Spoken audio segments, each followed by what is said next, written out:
नमस्कार। महेश चंद्र आज आपके सामने पुनः दस कुमार चरितम का दूसरा गद्यांश लेकर आया हूँ। आइए देखते हैं। शरद इंदु कुन घन सार, निहार हार मृणाल मराल, सुर गज नीर शीर अट्टहास, कैलास कासनी कास निकास मूर्त्या।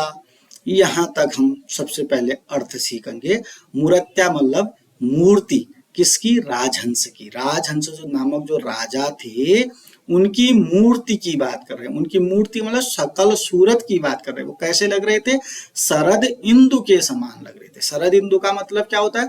शरतकालीन चंद्रमा के समान लग रहे थे। शरद इंदु का मतलब शरतकालीन चंद्रमा। चंद्रमा कितना सुंदर लगता है शरद ऋतु में, वैसा ही वो भी उनकी मूर्ति लग रही थी। वो इतने सुंदर अच्छे लग रहे थे, इतने सुंदर लग रहे थे। दूसरी बात है कुंद। कुंद नामक, कुंद का मतलब कुंद नामक एक पुष्प होता है। जैसे कुंद नामक पुष्प होता है वैसे ही उनकी मूर्ति थी, वैसे ही वो लग रहे थे। उनकी सूरत कैसी थी? कुंद नामक पुष्प की तरह थी। तीसरा शब्द है घनसार।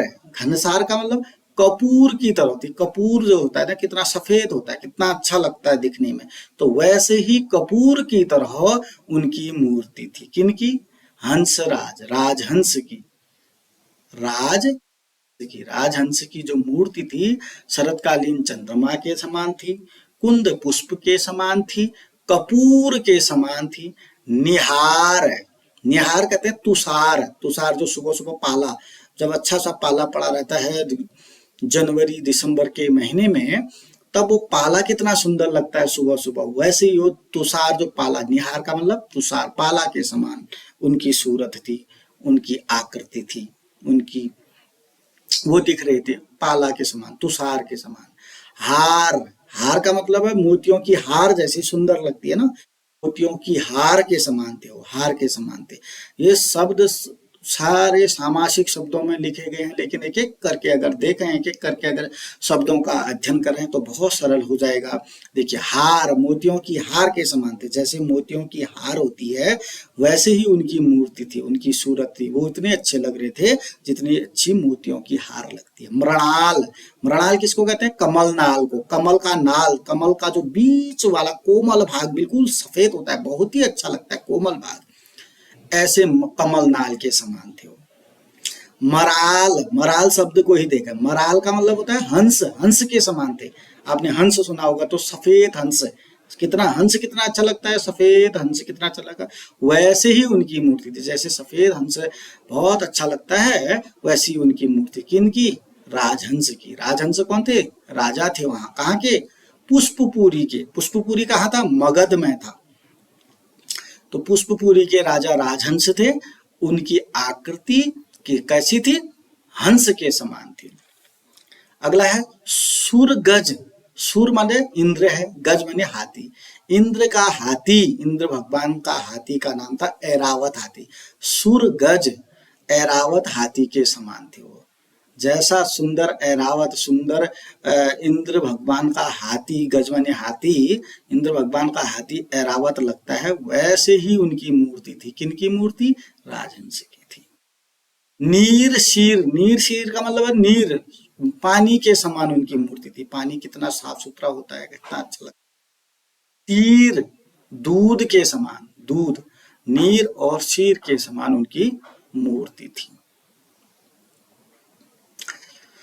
गिरीश अट्टहास, गिरीश अट्टहास का मतलब, गिरीश का मतलब शिवजी, अट्टहास मतलब जब शिवजी जोर जोर से हंसते हैं, उस समय हंसते हुए शिवजी जितने सुंदर लगते हैं वैसे ही वो भी सुंदर लग रहे थे। कौन?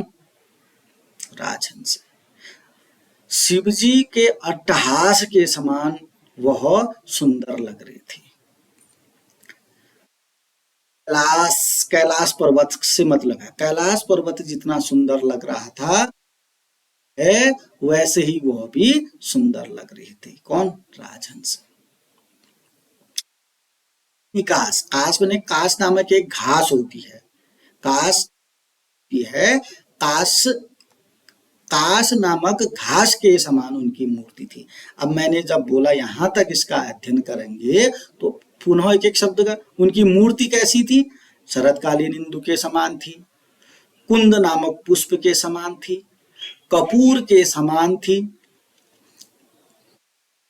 तुषार के समान थी, पाला, मोतियों की माला के समान थी, कमल नाल के समान थी, हंस के समान थी, इंद्र के हाथी ऐरावत के समान थी, जल के समान थी, दूत के समान थी, शिवजी के अट्टहास के समान थी, अर्थात शिवजी जब जोर से हंसते हैं उतने ही सुंदर लगते हैं, जितने सुंदर लगते हैं हंसते हुए, जोर से हंसते हुए, वैसे ही उनकी मूर्ति लग रही थी, जो ऐसे ही वो सुंदर लग रहे थे। कौन? राजहंस। वही राजहंस कैलाश पर्वत के समान सुंदर थे, कास नामक घास के समान सुंदर थे, ऐसी उनकी मूर्ति थी, ऐसी उनकी आकृति थी। चलिए आगे देखते हैं। रचित दिगंतराल पूरत्या कीर्त्या अभितः सुरभितः। फिर क्या कहते? दिगंतराल पूरत्या, दिगंत माने दिशाओं को, दिशाओं के अंतराल, दिगंत अंतर, दिग धन अंतराल, दिशाओं के अंतराल को की पूर्ति करते हुए, दिशाओं के अंतराल को पूर्ति करते, उनकी कीर्ति अभितो माने चारों ओर व्याप्त थी। कहने का मतलब है उनका कीर्ति माने यश, उनकी कीर्ति दिशाओं के अंतराल, उनकी कीर्ति क्या थी? चारों ओर व्याप्त थी। अभितो का मतलब है चारों ओर, कीर्ति मतलब कीर्ति। कैसी कीर्ति? दिशाओं के अंतराल को, दिशाओं के अंतराल की पूर्ति करने वाली जो कीर्ति थी, चारों ओर फैली हुई थी। कहने का मतलब है बच्चों, राजहंस नामक जो राजा थे उनकी कीर्ति चारों ओर व्याप्त थी। आगे देखते हैं। स्वलोक शिखरो उरु, स्वलोक शिखरो मतलब सुमेरु पर्वत के शिखर के समान थी। आपको अगर सुमेरु पर्वत नहीं आता है, जैसे शिखर होता है चोटी के समान, वो लंबे थे, शिखर, सुमेरु पर्वत के शिखर के समान थे वो। स्वलोक शिखरो उरु, सुमेरु पर्वत के ऊंचे शिखर के, सुमेरु पर्वत में जो सबसे ऊंचा शिखर है उसके समान थे, वो शिखर के समान थे। अब किसी को मैं शिखर के समान कहूंगा तो आप समझ सकते हैं यह ऊंचा शिखर के समान है, तो सबसे उसकी लंबाई से मतलब है, तो वो सुमेरु पर्वत के ऊंचे शिखर के समान थे। शिखर शब्द आपको दिख रहा होगा, शिखर आप जानते हैं चोटी के समान थे। सुमेरु पर्वत के सबसे उरु माने ऊंचे पर्वत, ऊंची चोटी के समान थे। कौन थे? राजहंस। अगला देखते हैं। रुचिर रत्न, रुचिर, रुचिर माने रुचि पूर्वक, जो मुझे अच्छा लगता है, रुचिर माने मनपसंद, मनपसंद, मनोहर, मनपसंद रत्न धारण किए हुए थे। रुचिर रत्न का मतलब, रुचिर, अगर आपको रुचिर शब्द दिख रहा है इसमें, रत्न दिख रहा है, तो रुचिर मतलब मनपसंद रत्न धारण किए हुए थे। कौन थे? वैसे भी राजा थे। राजा कैसे रत्न, कैसे पहनावा रखते हैं आपको मालूम है। राजा रुचिर रत्न का मतलब है मनपसंद रत्न धारण किए हुए थे। अगला देखते हैं। रत्नाकर वेला मेखला वलयित धरणी रमणी सौभाग्य भोग भाग्यवान। अच्छा, वो धरणी, धरणी माने धरती, पृथ्वी की, कैसी पृथ्वी? जो रमणी है, सौभाग्यवती, जो सौभाग्यवती है, उसका भोग्यवान, भोग करते थे। वो राजा, राजहंस, राजा किसका भोग करता है? पृथ्वी का भोग करता है। धरणी माने पृथ्वी का भोग करता है, राजा भोग करता है। भोग, राजा किसका? पृथ्वी का, पृथ्वी का राजा है तो पृथ्वी का भोग करेगा। धरणी माने पृथ्वी का, कैसी धरणी? रमणी है जो धरणी, जो पृथ्वी कैसी है? रमणी है। जो पृथ्वी कैसे? सौभाग्यवान है, ऐसी पृथ्वी का भोग कर रहा था। वो राजहंस किसका भोग? रमणी और सौभाग्यवान पृथ्वी का भोग कर रहा था। और उस पृथ्वी के चारों ओर क्या था? रत्नाकर, समुद्र, उस पृथ्वी के चारों ओर समुद्र फैला हुआ था। अच्छा, जिस पृथ्वी के चारों ओर समुद्र दीवाल के रूप में होगा, उस पृथ्वी को कोई नुकसान नहीं उस पृथ्वी को नुकसान नहीं पहुंचाया जा सकता। कहने का मतलब है ऐसी पृथ्वी का, धरणी माने पृथ्वी का भोग करने वाला था जिस पृथ्वी के चारों ओर रत्नाकर था। जिस पृथ्वी के चारों ओर कौन था? समुद्र था। अर्थात ऐसी पृथ्वी का भोग कर रहा था कौन? राजहंस, जिसके चारों ओर समुद्र की दीवार लगी हुई थी। और वो पृथ्वी कैसी थी? रमणीय थी। और कैसी थी? सौभाग्यवान थी। ऐसी सौभाग्यवान रमणीय पृथ्वी का भोग कर रहा था वो राजा राजहंस, जिसके चारों ओर समुद्र की दीवार लगी हुई थी। समझ गए होंगे। रत्नाकर बेला, मेखला, बेला माने दीवार। किसकी दीवार? रत्ना, समुद्र की दीवार। पृथ्वी के चारों ओर समुद्र की दीवार थी। ऐसे सौभाग्यवान, ऐसा सौभाग्यवती, ऐसे रमणी पृथ्वी, धरणी मनी पृथ्वी का भोग कर रहा था कौन? राजा। अनवरत याग दक्षिणा रक्षित शिष्ट विशिष्ट विद्या संभार भासुर भूसुर निकर विरचित। फिर क्या करें? अनवरत माने हमेशा, याग माने यज्ञ करके। जब राजा है हमेशा, अनवरत माने हमेशा यज्ञ किया करता था। याग माने यज्ञ, अनवरत माने हमेशा। उस यज्ञ से जो उसको दक्षिणा मिलती थी, यज्ञ किए होते थे वहां पर, तो उस यज्ञ में लोग दक्षिणा दिया करते थे। उस दक्षिणा से रक्षित माने रक्षा करते थे। उस दक्षिणा आती थी ना, जो पैसा आता था, दक्षिणा का मतलब धन आता था। अनवरत माने हमेशा, याग माने यज्ञ करके उससे जो दक्षिणा मिलती थी उससे रक्षा करते थे। किसके? शिष्ट माने असज्जनों की, विशिष्ट माने विशेष लोगों की, विद्या संभार माने जो विद्वान है, विद्या संभार का मतलब जो विद्वान है उनकी, और भासुर भुसुर का मतलब हो गया यहाँ ब्राह्मणों की। निकर ब्राह्मण समुदाय की रक्षा करते थे। किससे करते थे? जो इनकी रक्षा, शिष्ट लोगों की, विशिष्ट लोगों की, विद्यावान लोगों की और ब्राह्मण समुदाय की, भूसुर निकर ब्राह्मण समुदाय की वो रक्षा करते थे। किससे करते थे? जो यज्ञ करते, यज्ञ के बाद जो दक्षिणा मिलती थी, यज्ञ अनवरत हमेशा जो यज्ञ किया करते थे वहां पर, उससे जो हमें दक्षिणा मिलती थी, उससे शिष्ट विशिष्ट विद्वान और ब्राह्मण समुदाय की रक्षा किया करते थे कौन? राजहंस। राजहंस के पास जो यज्ञ से पैसा मिलता था, उस पैसा का यूज वो कहां पर करते थे? शिष्ट लोगों में यूज करते थे। शिष्ट मतलब सज्जन लोगों में, विशिष्ट मतलब विशेष सज्जन लोगों में, संभार का मतलब विद्वान लोगों में, भासुर भूसुर निकर का मतलब ब्राह्मण समुदायों में। ब्राह्मणों को दान देने की प्रथा आपने सुनी होगी, तो वहां ब्राह्मणों को उन पैसा दान दिया जाता था, सज्जन लोगों में दान दिया जाता था, विशिष्ट लोगों को दान दिया जाता था और विद्वान लोगों को दान दिया जाता था। उनके उनको उनके हित में लगाया जाता था। किसको? दक्षिणा से जो पैसा मिलता था। कहां से दक्षिणा मिलेगा? जो अनवरत यज्ञ करके जो दक्षिणा मिलती थी, अनवरत यज्ञ करके जो दक्षिणा मिलती थी, उससे विशिष्ट विशिष्ट विद्वान और ब्राह्मण समुदाय में खर्चा किया जाता था। अगला है आराति संतापेन। आराति माने शत्रुओं को संताप देते थे। संताप माने दुखी, किसी को ताप देना।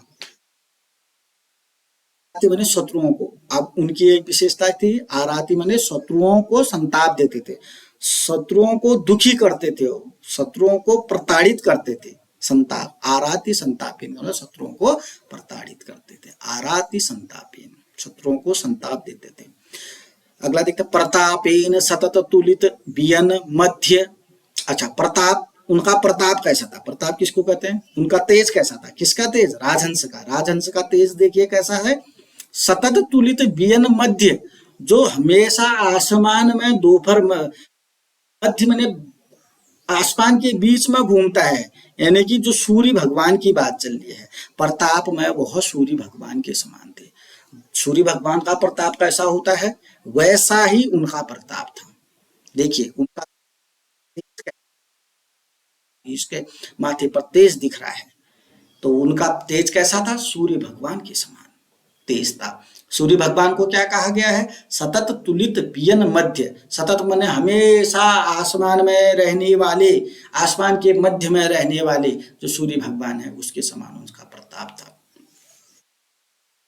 राजो, राजहंस, राजहंस थे वो। ये जितनी भी बातें कही मैंने वो राजहंस की बात थी। वो राजहंस का प्रताप कैसा था? आसमान में विचरण करने वाले हंस के समान था, अर्थात आसमान में विचरण करने वाला हंस सूर्य भगवान के समान उनका प्रताप था। उनका नाम था राजहंस, राजहंस राजा। धन दर्प कंदर्प सौंदर्य, अब उनकी बात क्या थी? धन दर्प कंदर्प सौंदर्य हृदय निर्वद्य रूपो बुभो भूपो बबू, भूपो माने राजा हुए, राजहंस नामक राजा हुए। वो राजहंस नामक राजा कैसे हुए? धन दर्प, अभिमानी कामदेव को भी लज्जित करने वाले थे। धन दर्प माने अभिमानी, दर्प माने अभिमान। अभिमानी कौन है? कामदेव, कामदेव जो है अभिमानी है। कंदर्प माने कामदेव, कामदेव को भी अपने सौंदर्य से लज्जित करने वाले थे। जो राजहंस हैं वह कामदेव को भी अपने सौंदर्य से लज्जित करने वाले। कहने का मतलब है इतने सुंदर हैं कि कामदेव को भी हरा देते हैं, कामदेव को भी लज्जित कर देते हैं। नहीं तो सबसे सुंदर कौन है? कहते हैं कह दिया गया है कामदेव को सबसे सुंदर कह दिया गया है, कंदर्प सबसे सुंदर कह दिया गया, और कामदेव सबसे सुंदर है तो वो अभिमानी है, धन दर्प में अभिमानी है। ऐसे अभिमानी कामदेव को अपने सौंदर्य से उन्होंने क्या कर दिया? लज्जित कर दिया, नीचा कर दिया। ऐसे राजा हुए। तस्सी वसुमती नाम, सुमति लीलावती कुलशेखर रमणी, रमणी बहु। तस्सी वसुमती नाम, उनके पत्नी का नाम था वसुमती। जिस राजहंस की बात कर रहा हूं उस राजहंस की पत्नी का नाम है वसुमती। वो वसुमती कैसी थी? सुमति थी। सुमति मतलब अच्छी मति वाली थी, बुद्धिमान। पत्नी का नाम वसुमती था। और वसुमती कैसी थी? सुमति थी, बुद्धिमान थी, लीलावती थी, कुलशेखर रमणी, अपने कुल में सबसे अच्छी थी। कुलशेखर रमणी अपने कुल में सबसे अच्छी थी, यानी उसके कुल में सुमति सबसे अच्छी थी, श्रेष्ठ थी। कुलशेखर, कुल में शिखर थी, शिखर माने सबसे ऊंची थी, सर्वश्रेष्ठ थी। राजहंस की पत्नी का नाम क्या था? वसुमती था। वह सुंदरमती वाली थी, सुमति माने सुंदरमती वाली, बुद्धिमती थी, लीलावती थी।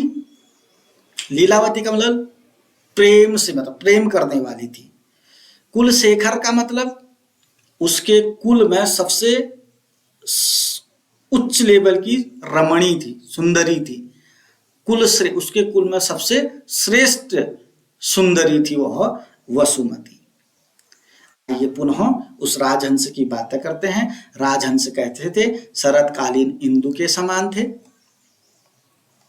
इंदु पुष्प के समान थे, कपूर के समान थे, तुषार के समान थे, हार के समान थे, मोतियों की हार के समान थे, कमल नाल के समान थे, के समान थे, इंद्र के हाथी ऐरावत हाथी के समान थे, जल के समान थे, दूध के समान थे, शिवजी के अट्टहास के समान थे, कैलाश पर्वत के समान थे। कैलाश पर्वत को देखोगे, आहा कितना सुंदर लग रहा है, ऐसे कैलाश पर्वत के। काश नामक घास के समान थे, उनकी मूर्ति ऐसी थी बच्चों।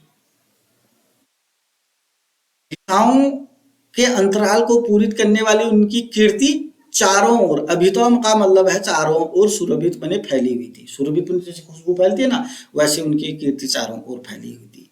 वह सुमेरु पर्वत के समान, सब सुमेरु पर्वत के ऊंचे शिखर के समान थे, और उन्होंने मनोहर रत्न धारण किए हुए थे। वह ऐसी पृथ्वी का भोग कर रहे थे, ऐसे रमणी और सौभाग्यवती पृथ्वी का भोग कर रहे थे, जिसके चारों ओर समुद्र की दीवारें लगी हुई थी। अनवरत हमेशा यज्ञ करने से जो दक्षिणा मिलती थी उनको, उससे शिष्ट विशिष्ट विद्वान और ब्राह्मण समुदाय की रक्षा करते थे। शत्रुओं को दुख देते थे, शत्रुओं के ताप को बढ़ाने वाले थे। उनका प्रताप, उनका तेज जो था सूर्य भगवान के समान था।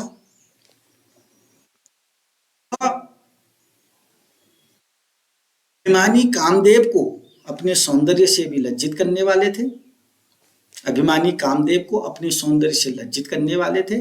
ऐसे राजहंस नामक राजा हुए। बभू मने हुए, भूपो मने राजा, कौन? राजहंस, राजहंस नामक राजा हुए। उनकी पत्नी का नाम वसुमती था।